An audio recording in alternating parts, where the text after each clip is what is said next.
Assalamualaikum warahmatullahi wabarakatuh. Alhamdulillah.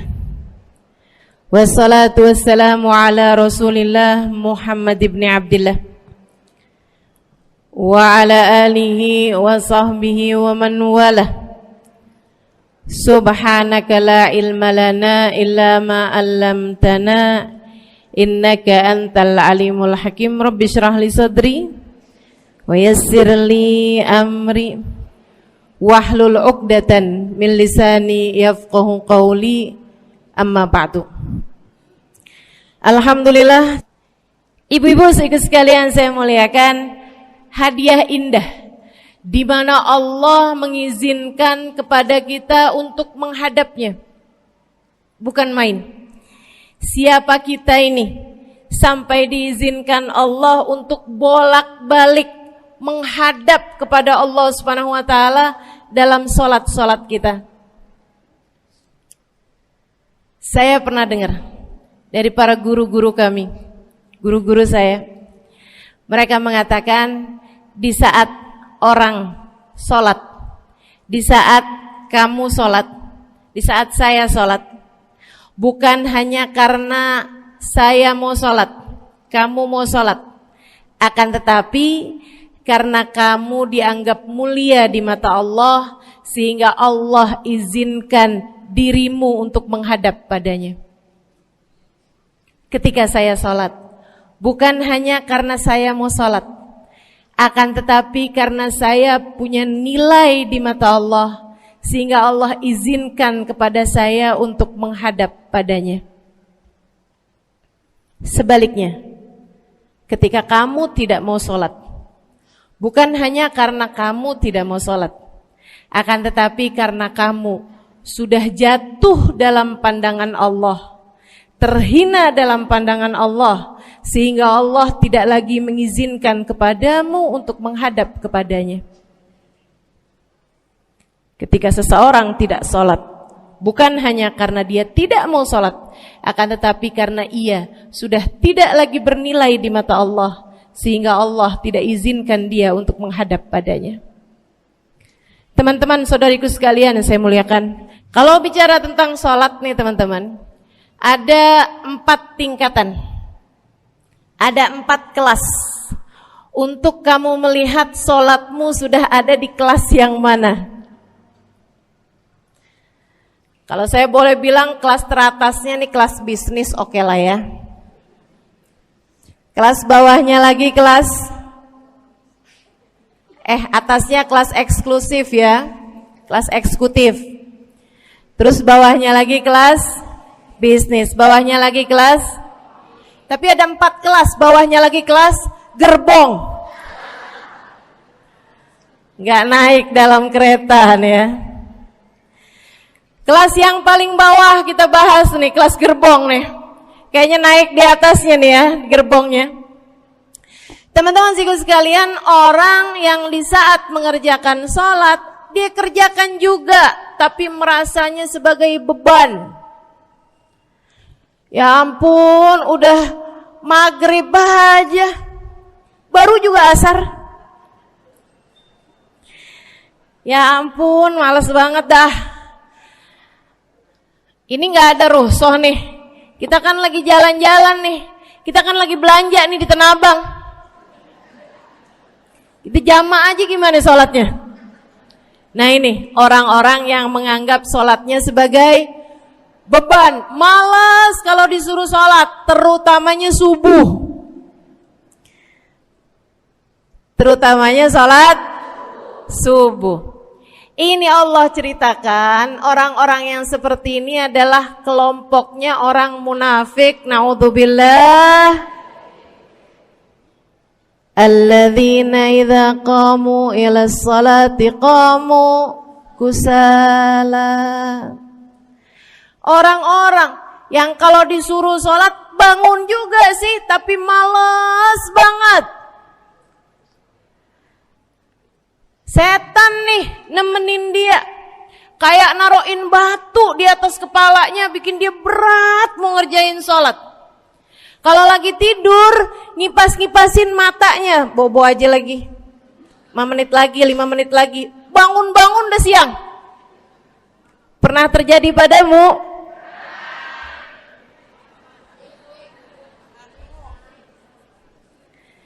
Jemur kunut. Bu, yang dijemur tuh jemuran aja, cucian aja. Jangan sampai jemur kunut. Kunutnya dijemur ya. Ketika ada seseorang yang disampaikan kepada Nabi Muhammad bahwasanya orang itu tidak bangun kecuali sesudah azan subuh, artinya enggak tahajud, artinya enggak bangun di sepertiga malam terakhir, bangunnya sesudah azan subuh. Nabi mengatakan padanya tentang orang itu, Nabi bilang pada para sahabatnya, inna syaitan bala fi udhunih, itu adalah orang yang telinganya dikencingin sama setan. Pada pernah dikencingin setan? Kalau bangunnya habis azan tuh dikencingin setan. Kalau bangunnya udah terbit matahari dikencingin siapa kira-kira? Insyaallah.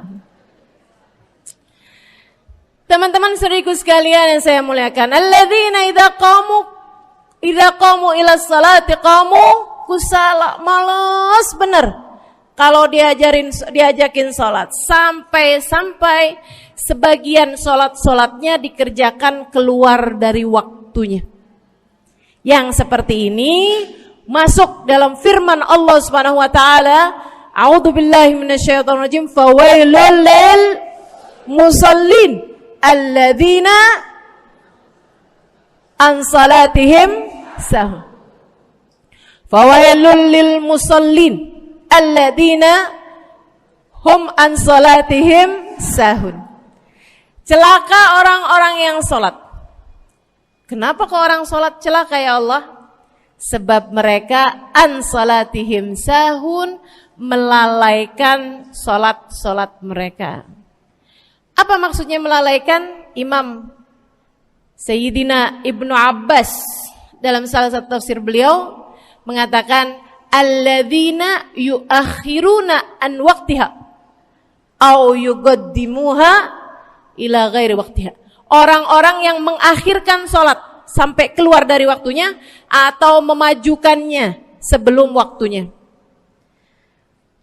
Mau pergi ke Tanah Abang nih, jam 11. Ntar kita ribet nih urusan sholat duhur. Dah sholatin sekarang aja.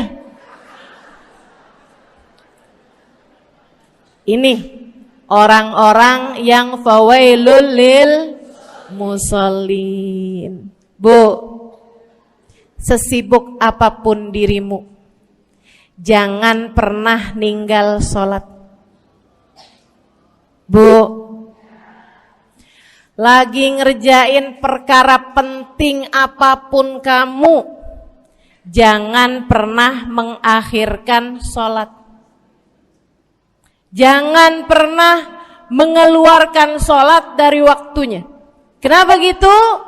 Karena bu, sholat itu urusanmu sama Allah.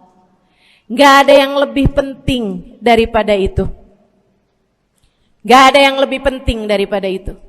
Siapa yang mementingkan Allah, dia bakal dipentingin sama Allah. Siapa yang meremehkan salatnya, berarti dia telah meremehkan Allah. Siapa yang meremehkan Allah, dia akan diremehkan oleh Allah. Na'udzubillah min dzalik. Buat adik-adik jomblo, jangan pernah mau kawin sama orang yang gak sholat. Biarpun kamu udah nunggu cukup lama, kalau ada yang lamar kamu dan dia gak sholat, jangan mau bu. Dek, ibu-ibu juga, kalau ada yang janda di sini,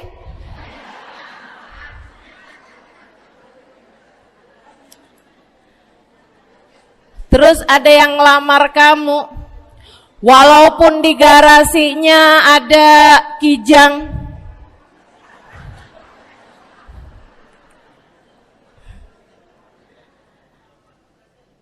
ada bebek, motor maksudnya ya, datang melamar kamu, jangan terima. Orang yang gak sholat, kamu jangan mau jadi istrinya. Kenapa? Saya kasih tahu ya, Allah aja dia tinggalin, apalagi kamu.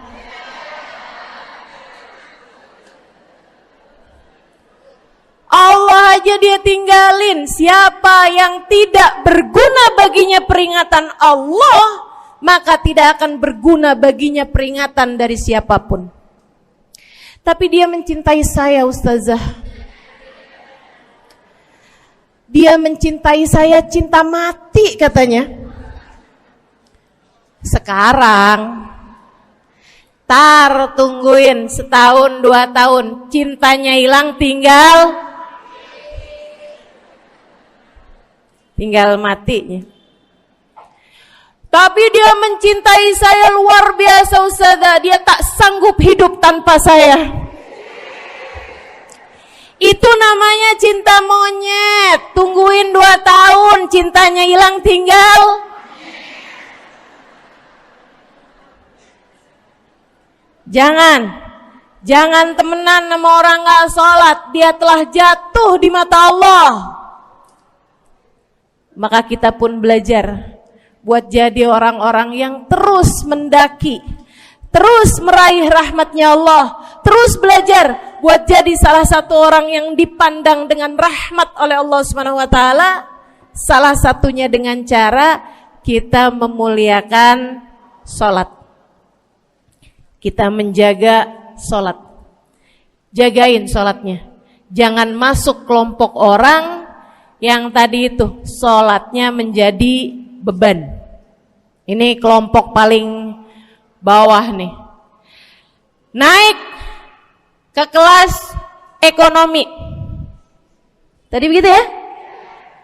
Kelas ekonomi, orang-orang yang sholatnya menjadi sebuah kewajiban. Dia kerjain, dia tahu itu wajib, dia gak akan tinggalin. Tapi sama halnya dengan kewajiban-kewajiban yang lain. Kita nih kalau mikirnya kewajiban, Bu, kalau gak diwajibin lagi seneng. Betul gak? Masih ada kayak beratnya gitu ngerjain sholat. Orang yang sholatnya dianggap sebagai kewajiban. Kayak anak-anak sekolah tuh, wajib pakai seragam, wajib ngerjain PR. Kalau 1 hari, besok enggak wajib pakai seragam. Ada enggak ya pakai seragam? Enggak ada. Enggak ada. Enggak ada yang besoknya dipakai seragam. Terus tanyain, kenapa kamu tetap pakai seragam? Abisnya saya suka sama seragamnya. Enggak ada. Karena mereka menganggap pakai seragamnya adalah kewajiban. Sekolahnya sebagai kewajiban. Jadi giliran besok libur anak-anak, hore gitu. Ada orang-orang yang sholatnya dianggap sebagai kewajiban. Nggak ada yang nambah kalau kewajiban tuh. Sholat sunnah boro-boro, sholat wajib aja kalau bisa dibikin sesingkat mungkin akan dilaksanakan dengan cara yang sesingkat-singkatnya.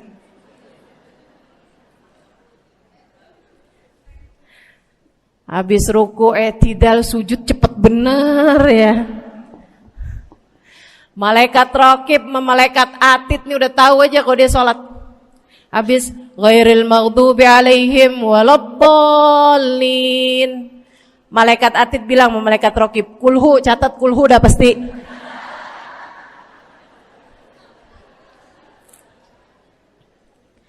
Kulhu aja gak kelar-kelar. Teman-teman saudariku sekalian yang saya muliakan, sholatnya dianggap sebagai sebuah kewajiban. Nggak nambah dengan sunnah, namanya wajib. Kita naik lagi insyaallah. Sholatnya kita naikkan dari yang kewajiban kita naik menjadi kelas bisnis, sholatnya sebagai sebuah kebutuhan. Bu, mudah-mudahan nih ibu-ibu, teman-teman semuanya yang sedang menyimak kajian pada hari ini, saya doakan, karena saya berharap saya pun juga didoakan, agar menjadi salah satu orang yang sudah berada dalam tingkatan ini. Sholat kita tahu adalah kebutuhan kita. Sama kayak kebutuhan makan, Bu. Ibu kenyang nggak kalau makan nasi doang 2 piring? Kenyang. Siapa yang bilang nggak kenyang? Kalau kamu makan nasi doang sepiring, kenyang apa nggak kenyang? Kenyang. Akan tetapi pasti ibu-ibu mau nambah dah. Nambah apaan? Lauk. Nambah lauknya. Ada ikan asin, ada sayur asem. Langsung pada lapar nih. Ada sambal. Masya Allah, ada tempe goreng. Udah ibu ya, tetangga lewat kagak nyadar. Masya Allah. Teman-teman sekalian, kita nambah, bahkan udah kenyang pun kita masih cari lagi tambahan. Makanan apa nih yang bisa kita makan? Karena kita tahu makan adalah sebuah kebutuhan kita. Kita perlu sama makan. Kita butuh sama makan. Maka demikian pula dengan orang-orang yang sholatnya sudah dia tahu adalah sebagai sebuah kebutuhan. Cukup sih duhur 4 rakaat, dia nambah. Ada qobliyahnya, ada ba'diyahnya. Jam-jam 9 pagi nggak ada sholat wajib sih, tapi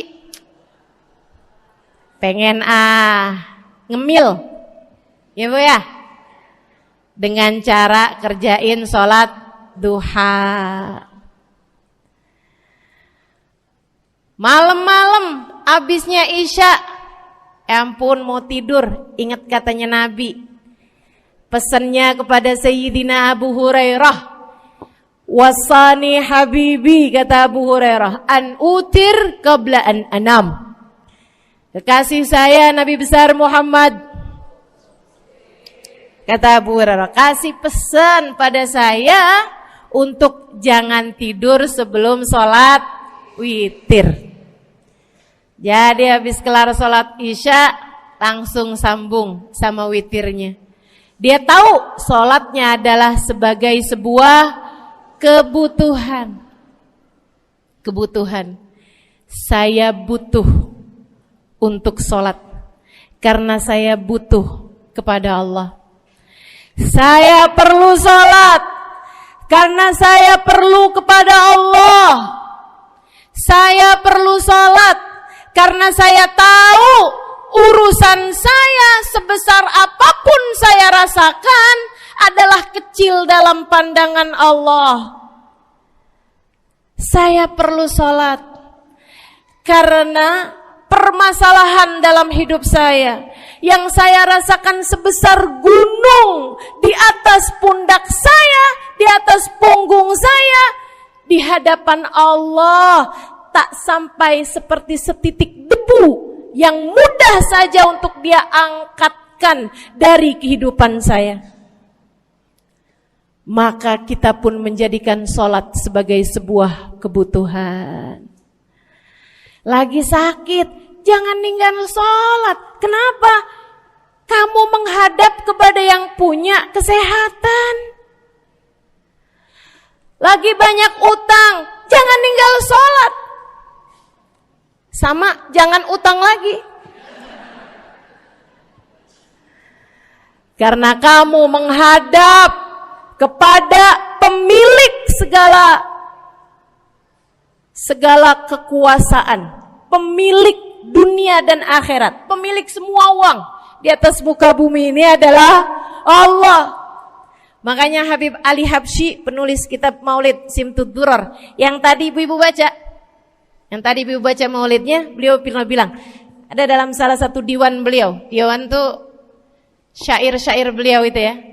Ali idza kad marid syafahu fi'lus shalah la'alla syirru sifa fi wad'i tilkal jibah. Kata beliau, Ali nih kalau lagi sakit, nih Habib Ali ya, beliau tuh padahal punya amal ibadah sangat banyak. Tapi Habib Ali bilang, Ali idza qad marid syafahu fi'lus shalah. Ali nih kalau lagi sakit, sembuhnya sama sholat. Sembuhnya sama sholat. La'alla sirru sifat. Rasa-rasanya memang Allah letakkan rahasia kesembuhan ada pada fi wad'i tilkal jibah, terletakkannya jabhah kita, dahi kita di tempat sujud. Di sana semua permasalahan-permasalahan dalam hidupmu menjadi ringan. Saat kamu meletakkan dahimu di tempat sujud, kamu berbisik lirih kepada Allah, akan tetapi suaramu didengar sama yang punya arsy. Akan tetapi suara bisikanmu didengar segenap malaikat-malaikat yang ada di atas langit. Kemudian mereka mendoakanmu sehingga Allah mengatakan wasjud waqtarib, sujudlah kamu. Posisi sujudmu itu waqtarib akan membuatmu menjadi dekat dengan Allah Subhanahu wa taala. Sujudlah dan mendekatlah kepadaku, kata Allah. Agrab ma yakunul 'abd min rabbih fahuwa sajid, kata Nabi Muhammad. Fa'akthiru fihi du'a faqamin an yustajabulah. Tempat terdekat seorang hamba dengan Tuhannya adalah saat dia sedang sujud. Maka perbanyaklah doa dalam sujudmu, kata Nabi Muhammad. Doamu sangat mungkin diijabah oleh Allah. Apalagi kalau doanya kamu haturkan di sepertiga malam yang terakhir. Saat-saat di mana kebanyakan manusia di sekelilingmu yang lalai berada dalam tidurnya, berada dalam alam mimpinya. Para ulama tuh sampai bilang, Bu, dari kehususannya sepertiga malam yang terakhir, orang yang ngerjain maksiat aja sepertiga malam yang terakhir tuh tidur. Ibu gak pernah tahu orang-orang pulang diskotik jam berapa? Gak tahu ya, sama. Tapi Bu, yang pasti mereka tuh sepertiga malam yang terakhir malah pada pulang, malah pada tidur gitu. Orang maksiat aja itu sama Allah dibuat tidur tuh di jam-jam yang biasanya turun rahmatnya Allah. Allah mau milih nih mana nih hamba-hambaku, pilihan-pilihanku akan aku bangunkan untuk menghadapku. Kemudian Allah Subhanahu wa taala bertanya, hal min mustaghfirin, hal min taib, hal min talibi hajatin faunilahul matalib. Siapa nih di antara kalian yang lagi mohon doa, minta pertolongan, mohon ampunan, akan aku beri, kata Allah Subhanahu wa taala, sebab kalian meminta pada waktu yang paling aku suka. Kalau punya hajat minta. Kapan mintanya? Dalam sujud. Kapan sujudnya? Dalam sholatmu di sepertiga malam yang terakhir. Bu, ngelihat muka-mukanya pada punya hajat banyak-banyak nih. Gimana tahajudnya? Mudah-mudahan Allah jadikan kita salah satu di antara mereka yang menyibukkan diri di sepertiga malam yang terakhir, insyaallah. Sampai-sampai Bu ya, saya tinggal lama di kota Hadramut dulu. Orang-orang di Hadramut, orang awamnya, itu kalau mereka punya anak kecil umur 1 tahun, 2 tahun, 3 tahun tuh, punya anak bayi, balita gitu. Kalau mereka bangun di sepertiga malam yang terakhir, mereka akan membangunkan anak-anaknya walaupun buat main. Alasannya 2. Yang pertama, agar mereka terbiasa bangun di jam-jam segitu. Nantinya kalau besarnya mereka jadi udah kebiasaan bangun di jam segitu, gampang ngerjain tahajud. Alasan yang kedua, ibu-ibu sekalian, agar anugerah, karunia, rahmat, pemberian Allah yang Allah turunkan di sepertiga malam yang terakhir, anak-anak mereka pun berhak untuk mendapatkannya karena mereka tidak sedang dalam keadaan tidur dan dalam keadaan berjaga. Kan kebalik sama orang kita. Anak-anak kita, cucu-cucu kita kalau bangun jam segitu kita tidurin lagi, masih malam nak, masih malam. Mama masih ngantuk nak. Masya Allah. Ibu, saya punya ibunya guru saya. Saya punya guru salah satunya dan yang tercinta di hati saya, Sayyidil Habib Umar bin Hafid. Guru saya. Beliau punya ibu namanya Hubabah Zahra. Almarhumah, baru meninggal masa-masa deket pandemi. Ya Bu ya, baru aja beberapa tahun silam meninggalnya. Itu ibu-ibu sekalian punya anak kalau nggak salah 12. Kalau nggak salah 12 anak beliau. Laki-laki 5. Kalau saya nggak salah ya, mohon maaf kalau saya salah. Kemudian yang perempuan 7. Semuanya soleh-solehah. Semuanya Bu, jadi orang-orang yang luar biasa, yang terutamanya anak yang pertama yaitu Habib Ali Masyhur, jadi mufti pada zamannya di Kota Tarim. Sampai wafatnya beliau masih sebagai mufti. Mufti itu Bu, permasalahannya umat semuanya ada di meja beliau untuk beliau selesaikan. Anak yang laki-laki yang paling kecil, Habib Umar bin Hafid, menjadi kita tahu semuanya ya, orang soleh, ulama, waliullah. Ibu-ibu sekalian, kita mau tahu nih, anak-anak soleh-solehah semacam itu ibunya kayak gimana gitu. Karena Bu, mohon maaf, walaupun memang Nabi Nuh, nabinya udah soleh, anaknya gak soleh, kan begitu ya? Ada juga sih, tapi secara mayoritasnya Bu, buah jatuhnya tak jauh dari emaknya begitu, anaknya kurang lebih begitu. Anaknya begitu, emaknya biar kita nggak lihat gitu udah bisa ngebayangin kayak apa orangnya.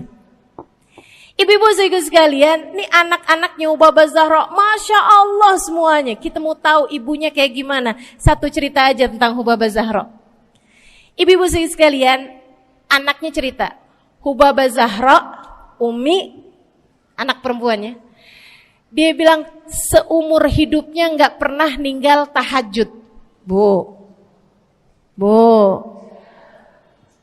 dari awal balik sampai meninggal, tidak pernah meninggalkan tahajud. Jauh banget ya?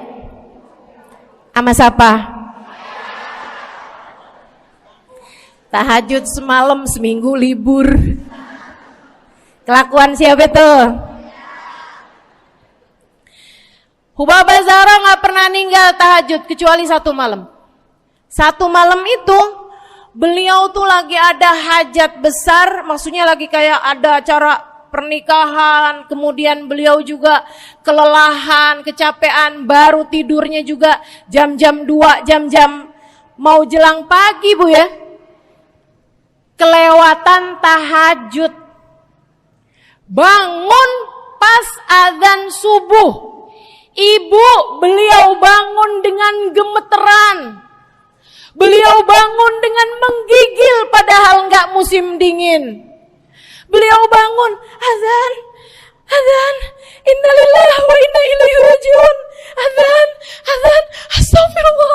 astagfirullah, ya Allah, astagfirullah, azan, ya Allah, ampuni Zahra ya Allah, Anaknya cerita, hari itu aku tidak pernah melihat ibuku berlelehan air mata sepanjang hari lebih daripada hari tersebut. Hari itu kami melihat ada seorang perempuan berlelehan air mata beristighfar memohon ampun kepada Allah karena satu malam dalam hidupnya beliau meninggalkan tahajudnya, teman-teman. Masya Allah, Masya Allah. Tiap kali makan ingat gitu, ya ampun tadi malam gak tahajud, samihni ya Rab, samihni ya Rab, sampai gak enak makan. Insya Allah, Insya Allah. Mudah-mudahan Allah jadikan keagungan sholat ada dalam hati kita. Sholat kita jadi kebutuhan. Insya naik tingkat eksekutif, teman-teman. Tadi saya ulangin lagi dah, karena ibu-ibu kan suka rada lupaan. Kelas yang paling bawah, kelas apa tadi? Gerbong. Menjadikan sholatnya sebagai beban. Kelas berikutnya menjadikan sholat sebagai kewajiban. Naik lagi menjadikan sholat sebagai kebutuhan. Tingkat terakhirnya ada hamba-hamba tercinta di sisi Allah yang menjadikan sholat mereka sebagai sebuah hiburan dalam hidupnya, hobi dalam hidupnya. Diawali, dicontohkan oleh baginda kita Nabi besar Muhammad yang mengatakan dalam hadis sahihnya, wa ju'ilat qurratu aini fis shalah, wa ju'ilat qurratu aini fis shalah. Dijadikan, kata Nabi Muhammad, Allah telah menjadikan, dijadikan li untukku qurrat aini, kesenanganku dalam kehidupan, kebahagiaanku ada pada, hobiku ada pada as-shalah, salat. Nabi itu orang yang kesenangan beliau, hobi beliau adalah salat. Kana idza faza'ahu amrun aladha ila shalah. Kata para sahabat meriwayatkan, Nabi kalau lagi dengar kabar-kabar yang gak enak, segera menuju kepada sholat. Nabi kalau udah ada kabar-kabar Rasul pasukan kita terkalahkan di medan peperangan, Nabi ngelihat Bilal. Kemudian Nabi Muhammad nanya, udah dekat waktu sholat Bilal? Sebentar lagi Rasul, arihni bihaya Bilal, arihni bihaya Bilal. Yuk Bilal, sampaikan diri saya Bilal, tolong hibur diri saya Bilal. Segera azan dan kita akan sholat bersama-sama wahai Bilal. Kesenangan beliau, hobi beliau dalam sholat, dalam hidup adalah sholat.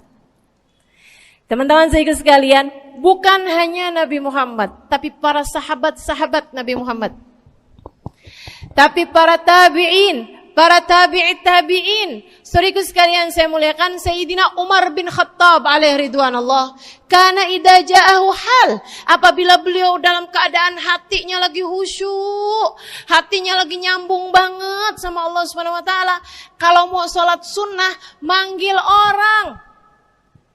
Beliau salat dalam masjid, ada orang mau salat sunnah, ada orang lagi baca Quran dipanggil sama beliau. Kamu saya bayar ya. Kamu duduk sebelah sini saya nih, baca Qur'annya deketan saya sini, kamu saya bayar. Buat apaan wahai Sayyidina Umar?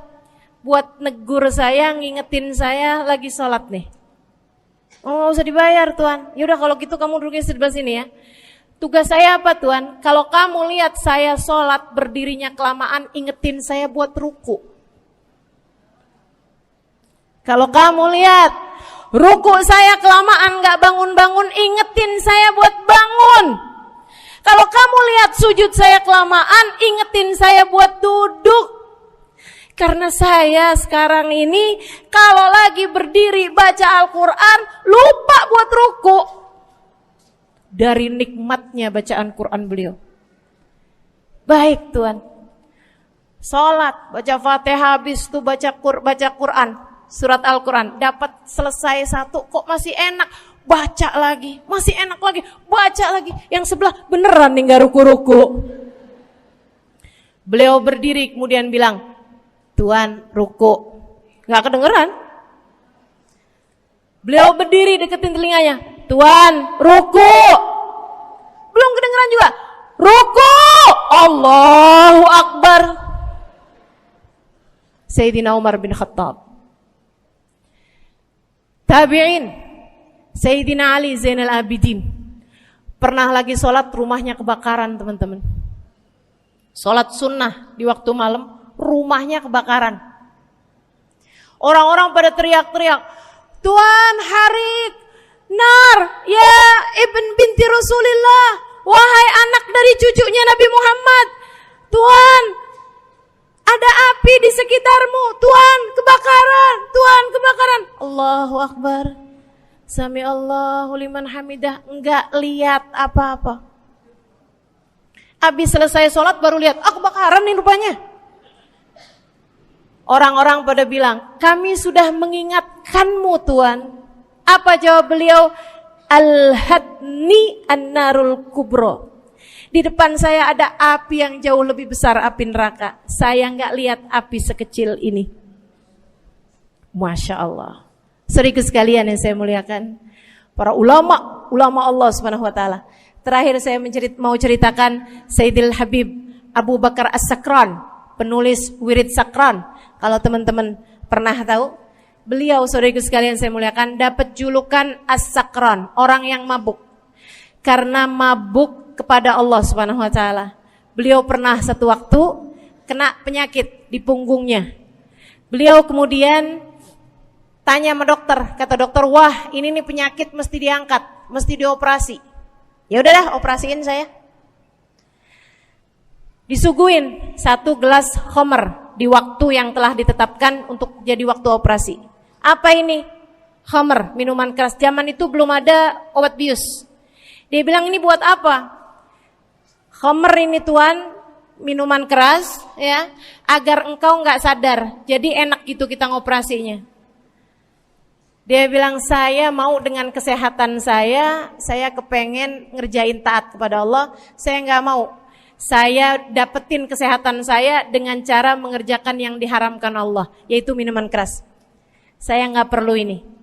Waduh, kalau gitu nggak bisa dioperasi Tuan. Kenapa soalnya? Ya nanti kan kesakitan, nanti susah operasinya gitu. Oh gampang. Kalau kalian pengen bikin saya nggak sadar, nggak perlu minuman keras. Terus gimana? Operasikan kalau saya sedang sholat. Maka mulailah dokter-dokter udah pada siap.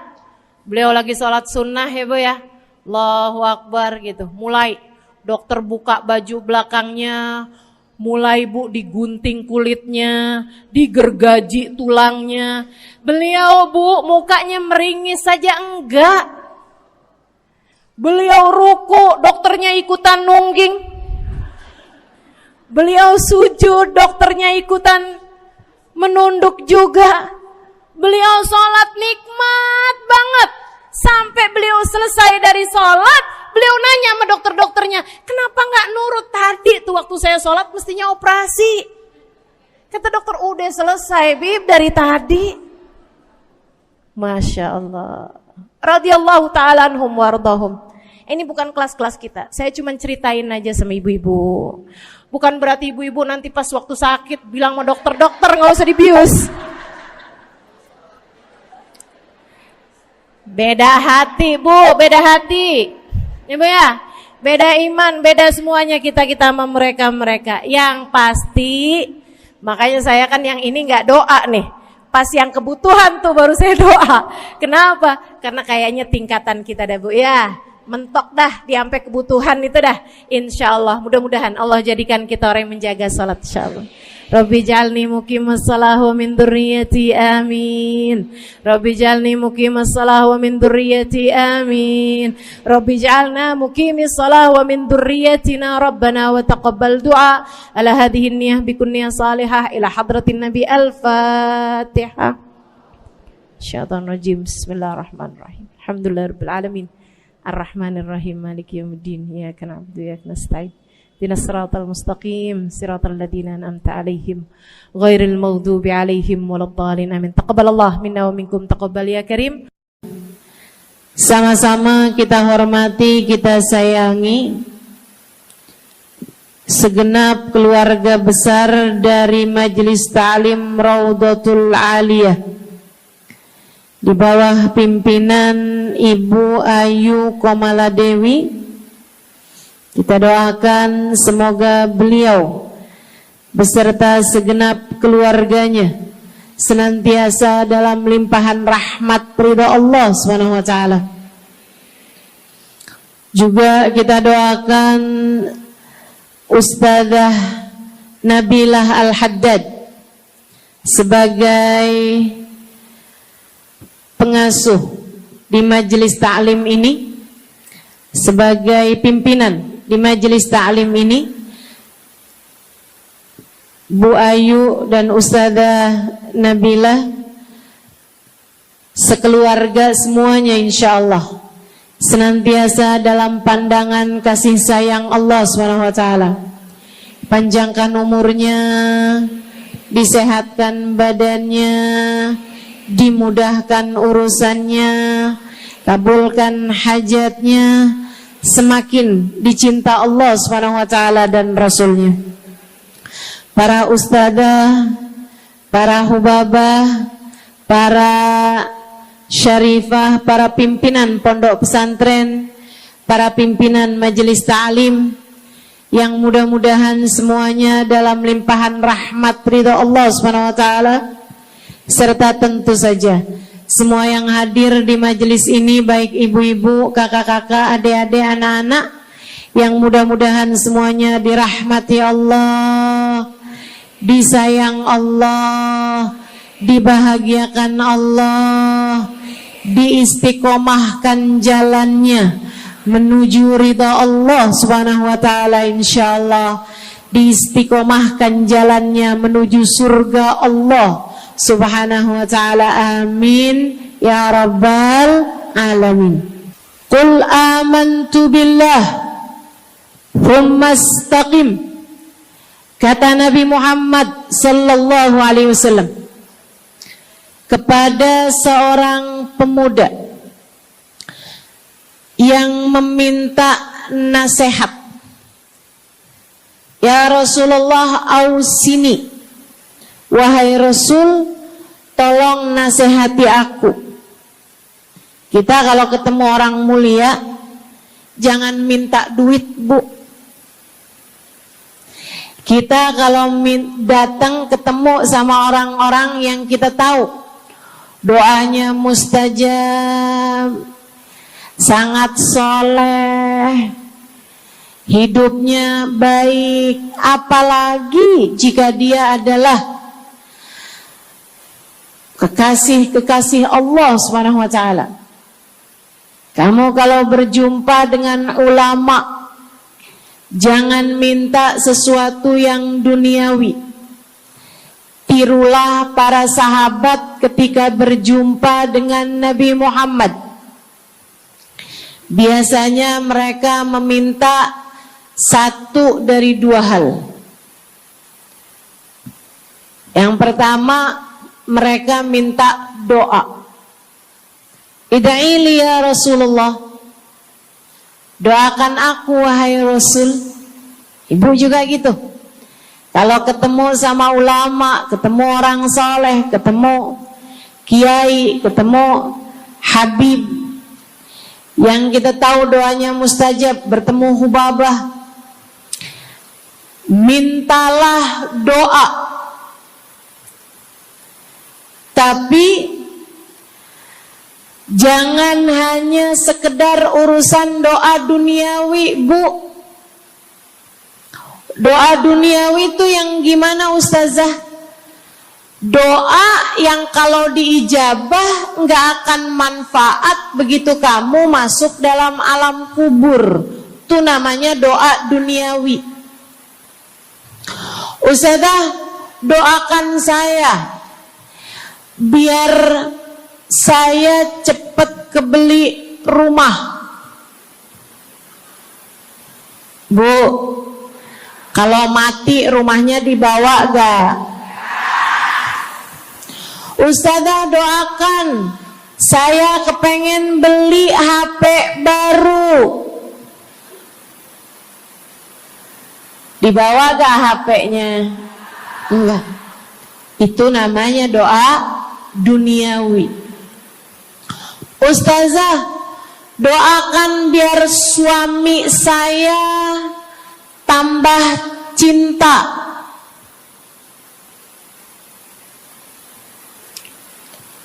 Kalau mati suaminya dibawa gak Bu? Walaupun kamu mau, dia gak bakalan mau Bu. Sesuatu yang sifatnya duniawi. Ustazah, doakan biar anak saya soleh. Duniawi apa bukan? Bukan. Sebab kesolehan anak akan jadi tambahan bekal bagimu ketika kamu masuk dalam alam kubur. Jadi gak boleh nih Ustazah doa urusan duniawi atau minta didoakan urusan-urusan duniawi. Boleh, tapi jangan cuma itu. Nanti takutnya kamu nyesel. Kalau selama di dunia kamu doanya hanya untuk urusan dunia, takutnya begitu masuk dalam kuburan sudah tidak ada lagi doa yang akan Allah ijabah untukmu ketika kamu ada dalam alam kubur nanti. Sayang. Jadi kalau doa, prioritaskan urusan akhirat. Insya saya berasa banget jadi orang yang sering dimintain doa, sekaligus juga sering minta doa.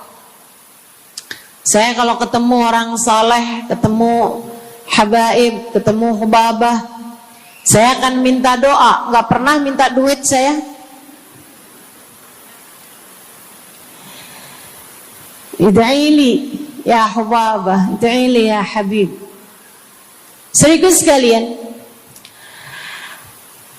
sebagai orang yang sering juga dimintain doa, Ustazah doakan saya. Banyak tuh.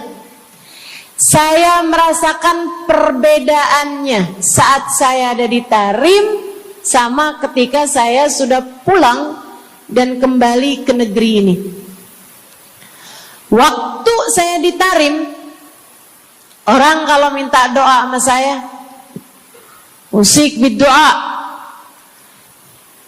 tolong ya doain saya. Saya suka tanya, doa apa? Selalu aja, hampir semuanya mengatakan hal yang sama. Ida'ili bihusnil khatimah. Doakan saya biar husnul khatimah.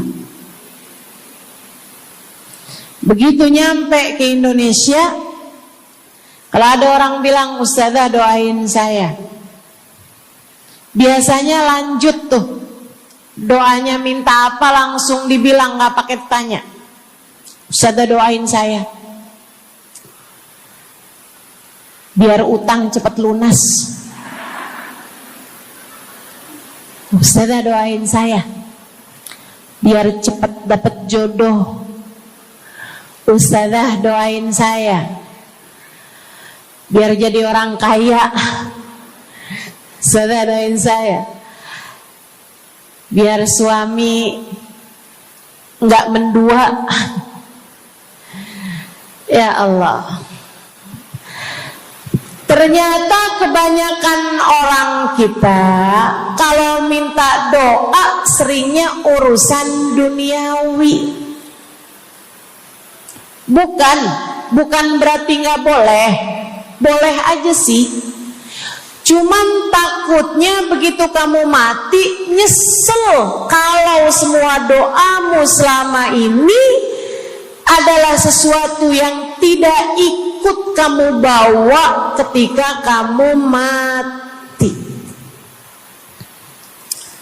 Kalau kita lihat para sahabat ketika mereka berjumpa dengan Nabi Muhammad, selalu saja banyak di antara mereka yang minta doa. Nabi pernah tanya, doanya apa? Macem-macem jawaban para sahabat. Ada yang begini, Harithah menjawab, ida'ili an yarzuqani Allah asyhada fi sabilih. Rasul, doakan saya biar saya dikaruniai mati syahid di jalan Allah. Ada lagi yang lain doanya, ya Rasulullah, id'ili an yarzuqani Allah murafaqatan bika ya Rasulullah. Doakan biar saya nanti di masa sesudah kematian saya, di masa akhirat nanti bisa mendampingimu wahai Rasulullah, bisa berjumpa denganmu wahai Rasul, bisa ada dalam rombonganmu wahai Rasulullah. Doa-doa yang sangat ukhrawi, doa-doa yang sangat akhirat, karena mereka sudah faham tujuan hidup sesungguhnya adalah mencari ridha Allah Subhanahu wa ta'ala. Tujuan hidup sesungguhnya adalah bergerak menuju surga Allah Subhanahu wa ta'ala. Tujuan hidup sesungguhnya adalah berpulang kepada Allah dalam keadaan Allah ridha kepada kita. Sahabat tuh minta didoakan, sama yang kedua minta nasihat. Kita juga nyontoh, kalau ketemu orang soleh, kalau ketemu ulama, kalau ketemu habaib, ketemu kiai, ketemu bunyai, ketemu hubabah, ketemu ustadzah, ketemu ustad, minta nasihat. Selain daripada minta doa, mintalah nasihat. Hal ini dicontohkan oleh para sahabat kepada Nabi Muhammad. Datang seorang pemuda berjumpa Nabi Muhammad sallallahu alaihi wasallam. Kemudian bertanya, ya Rasulullah, ausini, wahai Rasulullah, berikanlah nasihat kepadaku ini. Nabi Muhammad tersenyum, senang, bangga, karena mengerti bahwa umatnya faham apa yang harus diminta dari nabinya. Nabi berkata kepadanya, "Qul amantu billah tsumma istaqim." Kata Nabi Muhammad, ucapkanlah, aku beriman kepada Allah, kemudian istiqomahlah kamu di jalan Allah. Nasihat Nabi Muhammad buat pemuda tersebut, nasihat Nabi Muhammad buat pemuda-pemuda umatnya sepanjang zaman, nasihat Nabi Muhammad buat umatnya baik yang muda maupun yang tua, baik laki-laki maupun perempuan, baik yang pintar maupun yang kurang pintar. Semua umatnya dinasehati sama Nabi Muhammad. Karenanya akan saya sampaikan hal ini kepadamu hari ini. Quli, ucapkanlah, amantu billah, aku beriman kepada Allah. Tsumastaqimi, kemudian istiqomahlah kamu, wahai saudariku, di jalan Allah. Katakanlah, aku beriman kepada Allah. Kemudian istiqomahlah. Istiqomahlah. Nasihat yang sangat indah dari baginda kita Nabi besar Muhammad, yang Allah karuniakan kepadanya jawami'al kalim, dapat selalu berbicara dengan kata-kata yang ringkas tapi padat. Nabi itu ucapannya ringkas tapi padat. Nggak kayak saya, Bu, udahlah panjang dan ya, mudah-mudahan Allah jadikan ucapan-ucapan kita jadi kalimat-kalimat yang akan membawa kita menuju surga. Jadi ucapan-ucapan yang akan bawa kita menuju ridha Allah Subhanahu wa taala. Ibu-ibu, kita sama-sama belajar biar kalau ngomong itu enggak panjang-panjang, akan tetapi bermutu, berkualitas. Terutama Bu, ibu kalau ngomong sama anak-anak ibu, kadang-kadang panjang bener. Padahal itu aja, anak sampai hafal. Iya mah, katanya gitu. Betul gitu?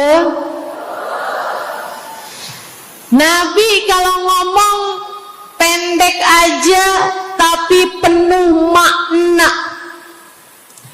Nabi kalau bicara seringkali nggak panjang-panjang tapi sangat berarti. Satu hadis beliau saja bisa disyarahkan, diberi keterangan, hingga bahkan berkitab-kitab banyaknya. Ibu-ibu sekalian, salah satu dari ucapan ringkasnya Nabi Muhammad, amantu billah, kata Nabi, qul amantu billah, tsumastaqim, ucapkanlah, aku beriman kepada Allah, kemudian istiqomahlah di jalan Allah. Apa itu istiqomah? Lurus, jangan belok-belok. Lurus, jalan terus. Jalannya adalah jalan yang lurus. Itu yang selalu kita minta dalam tiap rakaat sholat kita. Kita berdoa kepada Allah, ihdinas siratal, ya Allah, tempuhkanlah untuk hidup kami ini jalanmu yang lurus. Sama kayak kamu lagi bilang, ya Allah, karuniakanlah dalam kehidupan kami keistiqomahan di jalanmu ya Allah. Kamu selalu minta istiqomah 17 kali sekurangnya tiap hari. Betapa sangat pentingnya istiqomah ini, saudaraku sekalian. berada dalam jalan yang lurus. Saya mau bahas jalan lurus yang dimaksud ini apa aja. Satu, kamu harus lurus imannya. Amantu billah, aku beriman kepada Allah. Kata Nabi Muhammad sallallahu alaihi wasallam, "Qul amantu billah," ucapkanlah, aku beriman kepada Allah. Maka istiqomah tersebut yang nomor satu adalah dalam urusan keimanan. Bu, Kak, Dek, Nak, yang lurus imanmu. Iman yang lurus tuh yang gimana, Ustazah? Iman yang lurus adalah memahami dua kalimat syahadat yang menjadi pintu gerbang keimananmu. Orang kalau masuk Islam, dia jadi orang yang beriman, dia mengucapkan kalimat syahadat. Apa itu? La ilaha illallah. Yang pertama. Yang kedua, Muhammad Rasulullah. Tidak ada Tuhan selain Allah. Itu harus kamu miliki dalam hatimu secara lurus, istiqomah. Gak ada Tuhan selain Allah. Jangan hari ini Tuhannya Allah, besoknya Tuhannya duit. Apapun aja yang disuruh sama duit, yang ada duitnya, yang haram-haram pun diterjang. Lah kenapa begitu? Saudaraku sekalian, Qul amantu billah, ucapkan, aku beriman kepada Allah. Aku faham arti la ilaha illallah. Tidak ada Tuhan selain Allah. Tidak ada yang mengatur kehidupan selain Allah. Tidak ada yang memberi rezeki selain Allah. Maka berimanlah kepada Allah. Kalau ada istri bilang sama suaminya, kalau kamu nanti pulang bawa duit, ahlan wa sahlan, selamat datang. Tapi kalau kamu pulang nanti nggak bawa duit, silakan tidur di luar.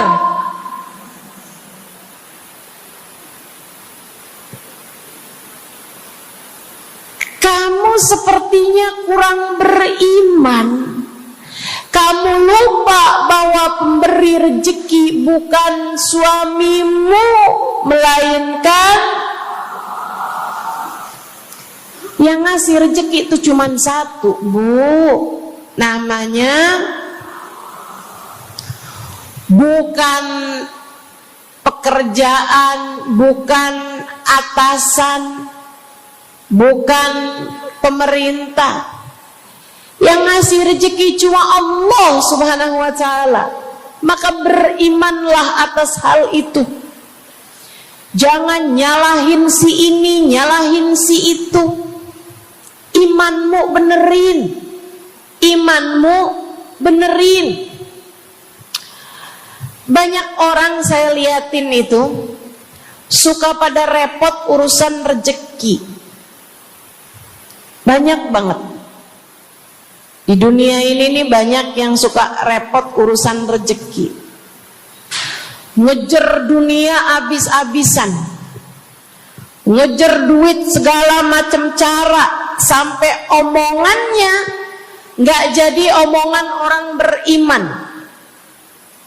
Waktu dibilangin jangan nyari rejeki yang haram, cari rejeki yang halal. Jangan berani ngambil yang bukan hakmu. Dia bilang begini nih, ya ustazah nggak tahu zaman sekarang, jangankan nyari yang halal, nyari yang haram juga susah saja.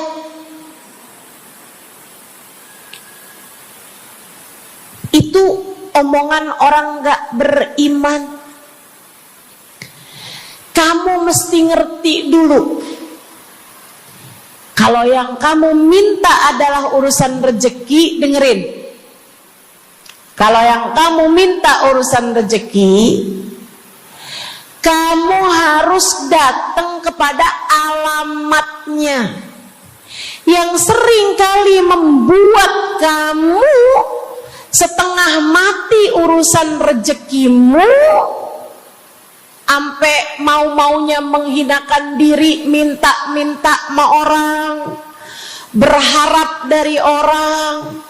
Seorang ibu berharap dari anaknya, seorang istri berharap dari suaminya.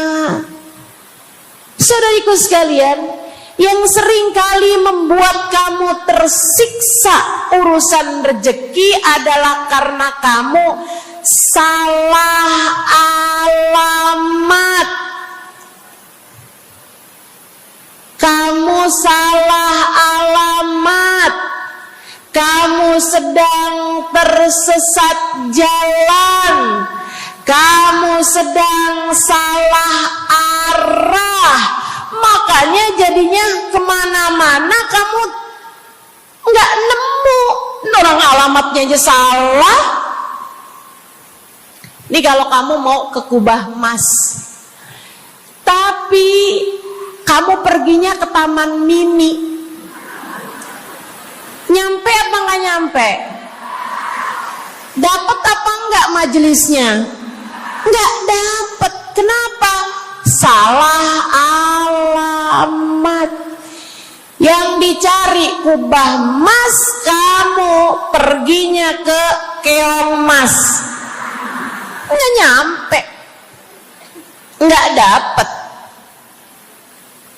Saya kasih tahu padamu, alamat rezekimu ada pada Allah. Alamat rezekimu ada pada Allah. Alamat rezekimu ada pada Allah. Maka berimanlah kepadanya, fahamilah arti la ilaha illallah. Tidak ada Tuhan kecuali Allah. Gak ada yang ngasih rezeki selain kamu. Lagi sakit, kamu mau nyari obat, saya kasih tahu alamat obatmu. Alamat yang bisa menyembuhkanmu hanya satu, namanya urusan rezeki. Allah sudah bilang, huwar razzaq dzul quwwatil matin. Allah lah satu sang pemberi rezeki. Allah lah satu sang pemilik kekuatan sejati. Jadi kamu kalau mau nyari rezeki, datanglah ke alamatnya, datanglah kepada Allah. Kamu lagi mau nyari kesehatan, jangan salah alamat. Datanglah kepada sang pemilik kesehatan.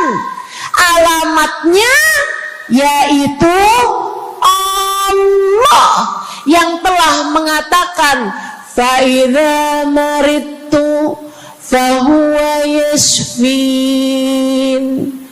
Katanya Nabi Allah Ibrahim, apabila saya sakit, maka hanya Allah lah yang maha menyembuhkan.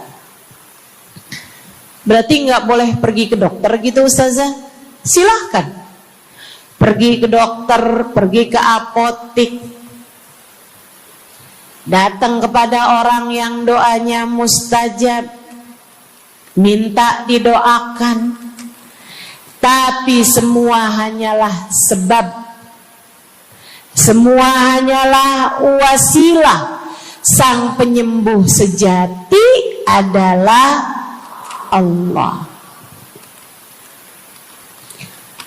Saudariku sekalian yang saya muliakan, kalau kamu merasa saya lemah Ustazah, gak punya kekuatan, kalau kamu merasa saya bodoh Ustazah, saya tidak mengerti di mana alamat ilmu, di mana alamat pengetahuan. Bu, Kak, Nak, anak-anak nih yang masih lagi belajar di pondok pesantren, yang masih lagi belajar di mana-mana, saya kasih tahu padamu, alamat ilmu ada pada Zat yang Maha Satu, namanya Allamal insana malam ya'lam. Allah lah yang mengajari manusia apa yang tidak dia ketahui. Pengen dapat ilmu, datanglah kepada Allah. Pengen punya kekuatan, datanglah kepada Allah. Saya udah tua Ustazah, saya janda pula Ustazah, saya nggak punya kekuatan ya Ustazah. Kekuatanmu hanya ada pada Zat yang Maha Satu, Allah Subhanahu wa Ta'ala. Datanglah selalu padanya. Imanmu jangan biarkan ia naik turun.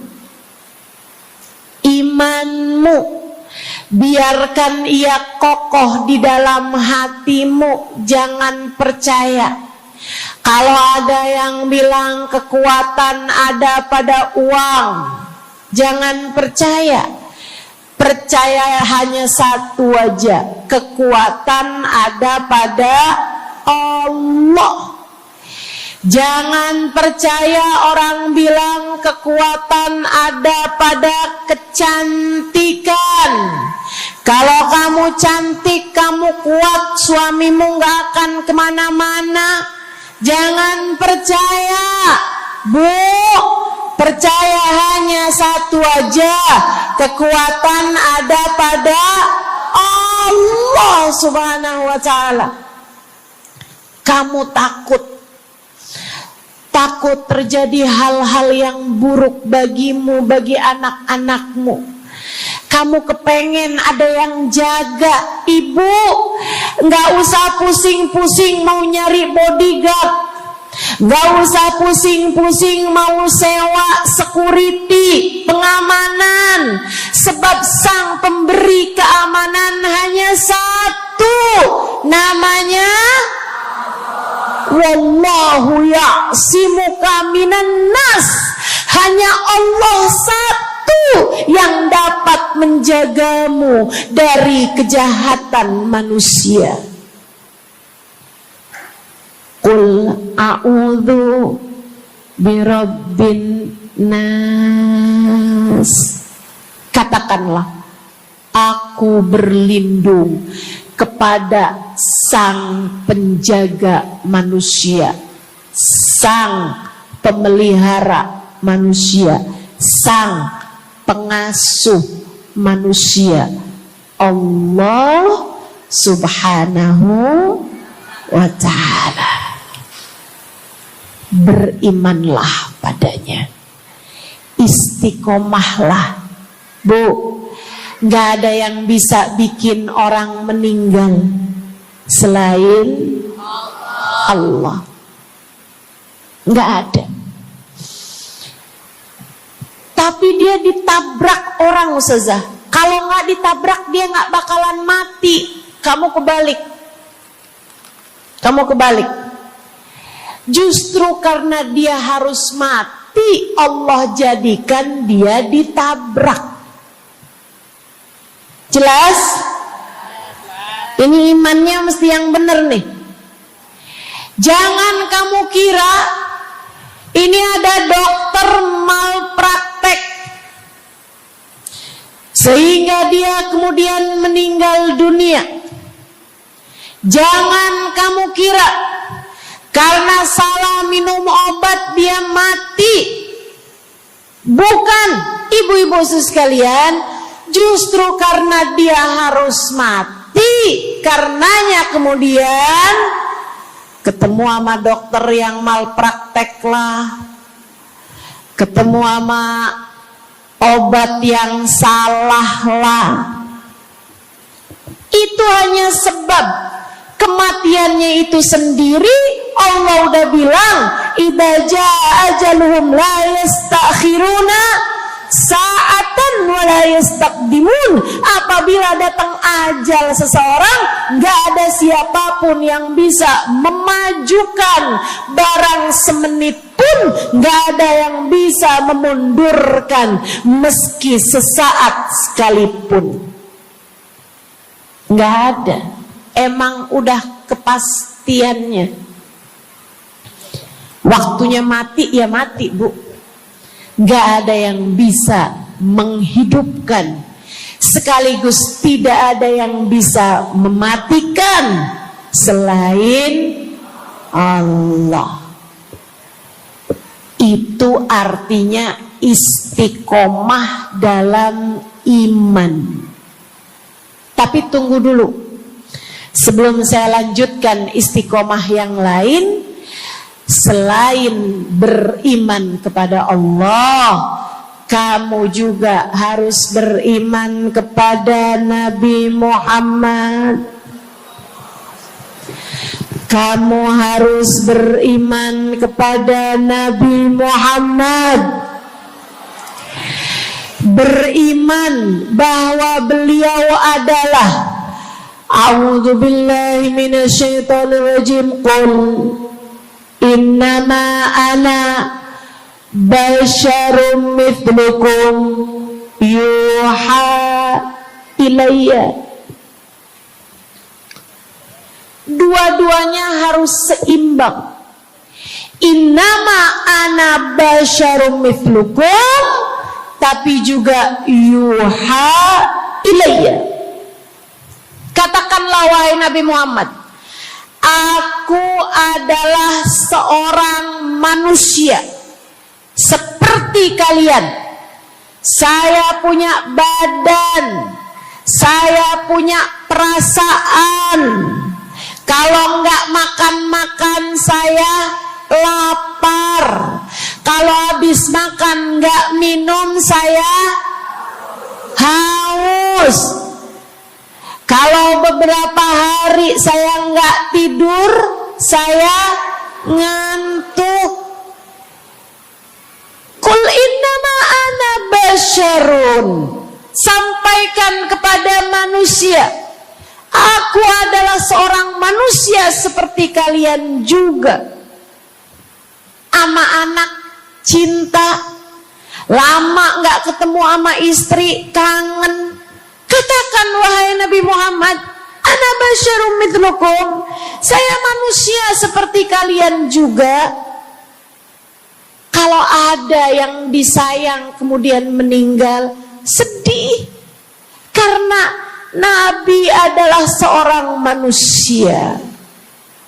Tapi tunggu dulu, beliau tidak hanya sekedar manusia, Itu adalah satu sisi kehidupan Nabi Muhammad. Jangan lupa, innama ana basyarum mithlukum, tapi yuha ilayya, aku diberi wahyu, aku hamba wahyu, aku berbincang-bincang dengan Allah, kalian tidak. Aku berbicara langsung dengan Allah, kata Nabi Muhammad, kalian tidak. Aku dituruni malaikat Jibril, kalian tidak. Aku diberi wahyu Al-Quran 30 juz, kalian tidak barang seayat pun. Nih, kalau saya perhatikan, imannya umat manusia yang beriman kepada Allah sekalipun menjadi cacat ketika tidak beriman kepada Nabi Muhammad. Lihatin, mohon maaf, orang Yahudi, Bu, beriman kepada Allah. Kamu kalau nanya sama orang Yahudi, Tuhanmu siapa? Allah. Tapi mereka enggak beriman kepada Nabi Muhammad. Apakah mereka disebut orang yang beriman? Tidak. Orang Nasrani, apakah mereka beriman kepada Allah? Iya. Tapi apakah mereka beriman kepada Nabi Muhammad? Tidak. Apakah mereka beriman? Tidak. Bahkan umat Islam ada yang mempercayai sesudah Nabi Muhammad ada nabi yang lain, namanya Mirza Ghulam Ahmad, sehingga mereka menyebut agama mereka Islam, tapi agama Islamnya pakai ada kelanjutannya, Islam Ahmadiyah. Apakah mereka beriman? Tidak. Sebab syarat iman selain la ilaha illallah juga ada Muhammad Rasulullah. Bahkan, Bu, ada banyak di antara kita orang-orang yang iman kepada Allah luar biasa, tapi kalau urusan kepada Nabi Muhammad, kalau lagi diceritain Isra Mi'raj, dia bilang Nabi Muhammad tuh gak usahlah segitu amat diperayakan Isra Mi'rajnya. Nabi Muhammad tuh Isra Mi'raj cuman sekedar ruhnya aja, badannya nggak pakai Isra Mi'raj. Jadi Nabi itu orang ngelihatnya kayak tidur aja, ruhnya aja yang melayang-layang. Isra Mi'raj bener, tapi ruhnya aja, badannya nggak pakai pergi. Jadi kalian nggak usah berlebih-lebihan sama Isra Mi'raj. Oh, kenapa gitu? Kamu gak percaya sama Isra Mi'raj, sama badan-badannya Nabi sekalian, kamu gak percaya. Kenapa? Ya karena itu gak masuk akal. Manusia kan gak bisa kayak gitu. Nabi Muhammad kan manusia. Kamu lupa bahwa Nabi walaupun manusia, beliau adalah yuha ilayya. Beliau adalah hamba wahyu. Ketika diceritakan tentang mukjizatnya Nabi Muhammad yang bisa memperbanyak makanan, bahkan ada ghazal, ada rusa yang berbicara dengan Nabi Muhammad, ada unta yang sujud kepada Nabi Muhammad, ada pohon yang datang kepada Nabi Muhammad dengan mencabut akarnya, kemudian berjalan dengan akarnya menuju Nabi Muhammad. Ketika dipanggil, kemudian sujud pohon tersebut kepada Nabi Muhammad sallallahu alaihi wasallam dan bertanya, "Mengapa engkau memanggilku wahai Nabi?" Dia nggak percaya, nggak masuk di akal. Itu hanyalah dongeng.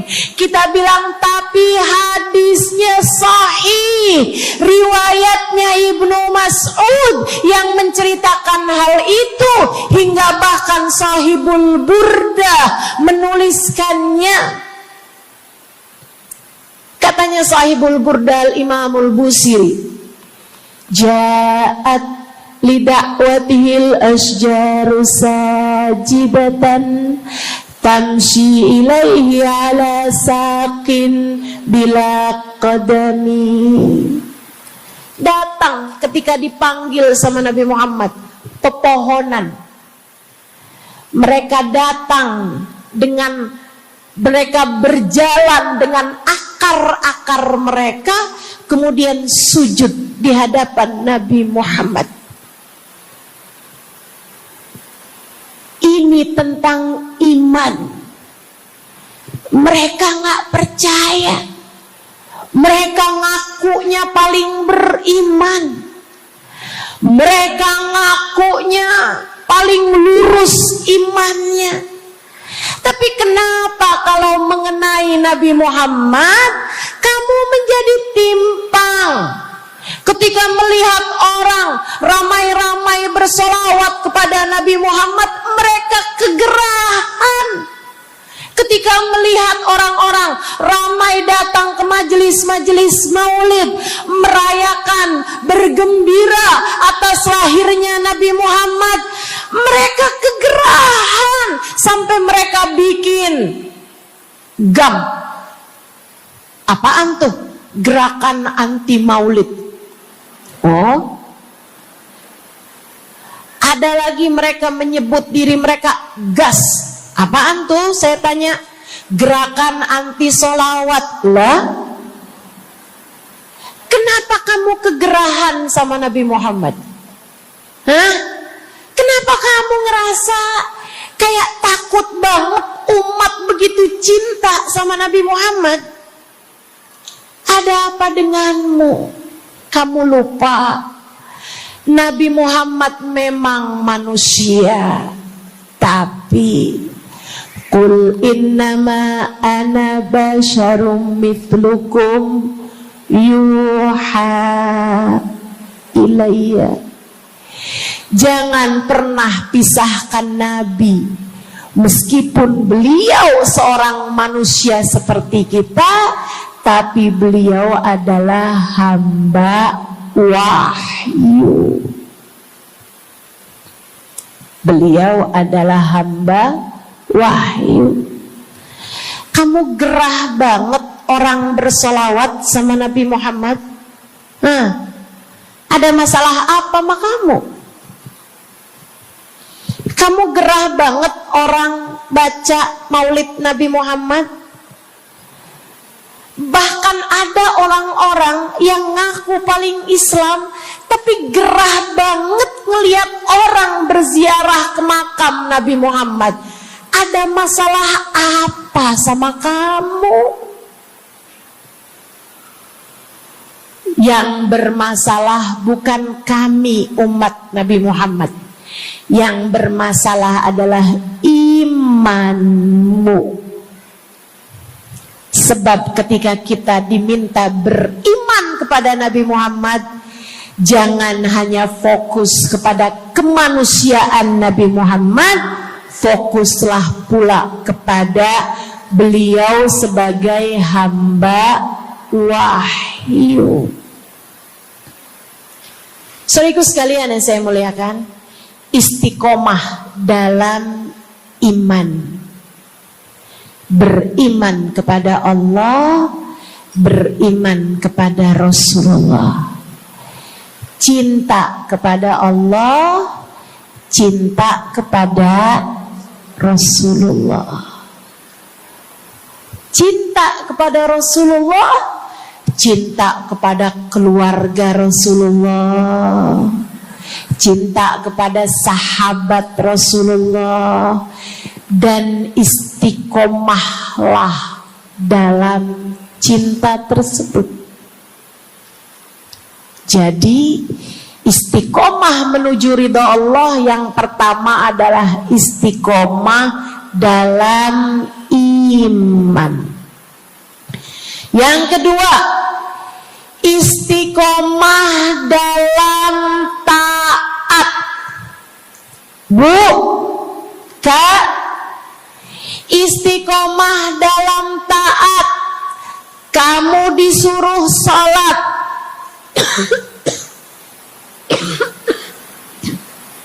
istiqomahlah. Jangan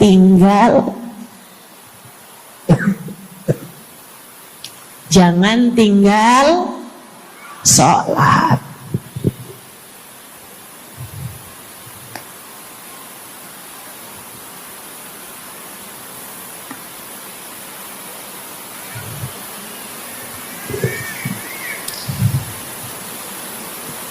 Kamu diperintah buat puasa Ramadan. Jangan tinggal puasa. Yang kemarin puasanya bolong karena menstruasi, karena haid, karena nifas misalnya, kamu wajib untuk bayar hutang puasa di hari-hari yang seperti ini. Jangan sampai hutang kamu nggak dibayar. Kadang-kadang sampai Syakban belum lunas juga. Pas ditanya, kamu kok nggak bayar-bayar utangnya tuh? Abisnya nggak ada yang nagih. Kamu minta siapa yang nagih? Israel. Jangan sampai datang malaikat Israel mencabut nyawamu, sementara kamu masih punya hutang puasa yang belum kamu lunasi.